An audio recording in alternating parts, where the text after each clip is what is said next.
سلامونه او ښې چارې. نن به له دې پخلي تېره سم او تاسو ته به د خپل چکر یوه برخه درښکاره کړم. دا شین جای وینئ په اوړي کې دلته سخت بیروبار وي. ځینې لامبو کوي، ځینې کبان رانیسي او ځینې بیا لکه زه د اوبو په غاړه ناسته یم. اوبو ته ګورم او ذهن مې کله د اباسین څپو کې وي او کله بیا د خیالو دنیاګۍ جوړه کړم. د آمو له د سیند غاړه وي، د کندوز د چاردرې اندلک او خوږه خټکي. ای هی وطنه، امن او سوله غواړو خدایه. اوس نو دا سمندر ګرده کنګل سوی او د نارویژیانو هغه متل چې وایي که په چکر یې نو خفه نه یې، او که د جامې سمې وي نو نه ساړه سته او نه باران. د طبیعت نه نو دوی خوندونه واخیستل.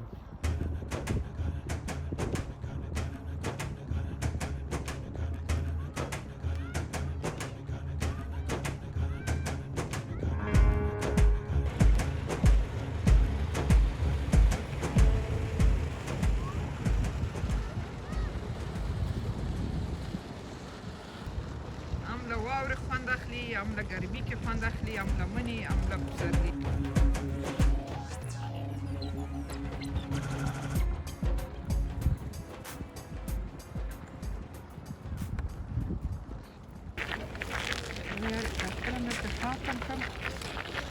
څومره لوی سمندر ده دا، موږ خو ډېر کم راغلو ګرځو. دلته زیات چې زه وینم له سکیټ سره راوتلي دي. سکیټ لومړی ځل په سویس کې وو، دود شو او وایي له 1890 کاله وروسته بیا سیالۍ پیل شوې او په 1895 کې نارویژیانو اول لومړی مډال یو نارویژي ترلاسه کړ. سکیټ هم له میلاده 2000 کاله مخکې د ځینو حیواناتو له سپرو او هډوکو په وایي جوړېږي.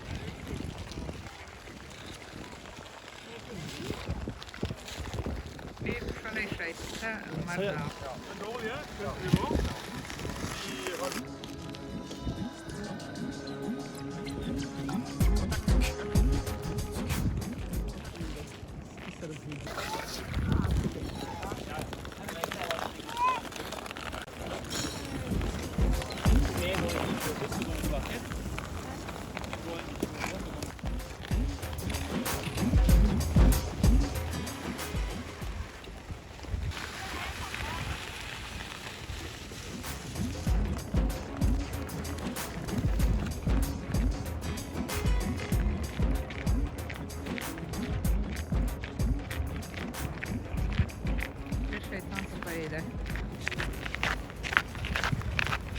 سخت خوشحاله هم ده.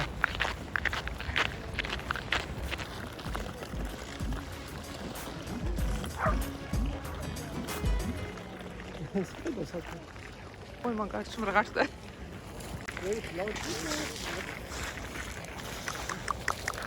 Hi! So wow! څومره غټ ده، تر دوی هم غټ ده. عجیب خلک دي چې په سپو یې غږ وکړي ډېر سخت خوشحالي پرې راایستې وي. او خدا دې خندلک ته ګوره سره راغله. جار خدا نارویژیان یو متل لري، وایي یو نارویژی یا نارویژۍ له زېږېدو سره سکي زده وي. د دوی ګردو زده ده او خوندونه ترې اخلي. تقریبا د 4000 کاله مخکې نقشې د سکې دلته موندل سوي دي چې نارویژیانو کوله وایي. دا مملکت د ژمي په سیالیو کې په ټوله اروپا کې زیات مډالونه یې اخیستلي دي. سکیټ هم له میلاده 2000 کاله مخکې د ځینو حیواناتو له سپرو او هډوکو په وایي جوړېږي.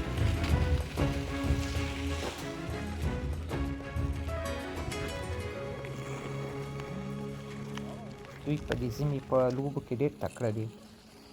سوړ وطن ده خو دوی ډېر خوندونه له دې سړوالي کې هم اخلي. که واقعیت وایي دوی شکرګزاره دي. باور وکړئ په هر وخت کې دوی خوند اخلي. البته امکاناتو خبره هم ده.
تاسو یخ وهلی ده کیدای شي توري به ډېر زه بیا هم هڅه کومه چې ونه شوري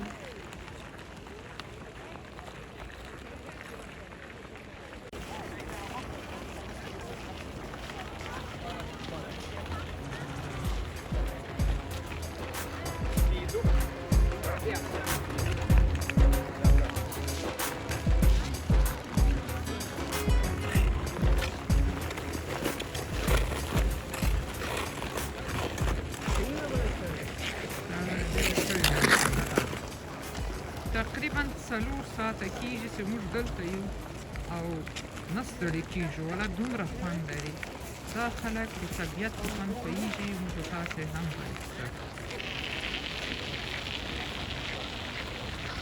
جالبه ده سمندر په منځ منځ کې په بایسکل